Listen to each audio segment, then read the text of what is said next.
ఐటీఐలను advanced training సెంటర్లుగా upgrade చేస్తూ తెలంగాణ ప్రభుత్వం నిర్ణయం తీసుకుంది. మల్లేపల్లిలో ఐటీఐ ప్రాజెక్టుకు ముఖ్యమంత్రి రేవంత్ భూమి పూజ చేశారు.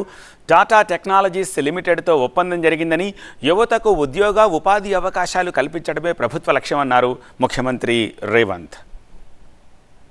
ఇదంతా మీకోసమే, మీ భవిష్యత్తుమే.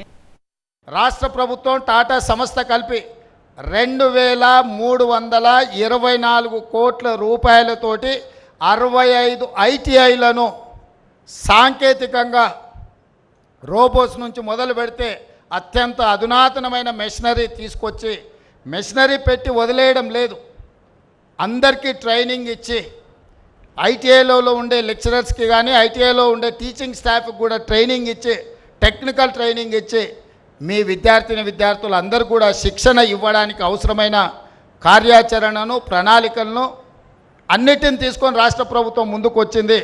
తెలంగాణ రాష్ట్ర ప్రభుత్వంతో కలిసి సాంకేతిక నైపుణ్యాన్ని పెంచి ఉద్యోగ ఉపాధి అవకాశాలు కల్పించడానికి ముందుకు వచ్చిన టాటా సంస్థ యజమానులకు కూడా నేను మనస్ఫూర్తిగా తెలంగాణ ప్రభుత్వం తరఫున వారికి ధన్యవాదాలు తెలియజేస్తున్నాను.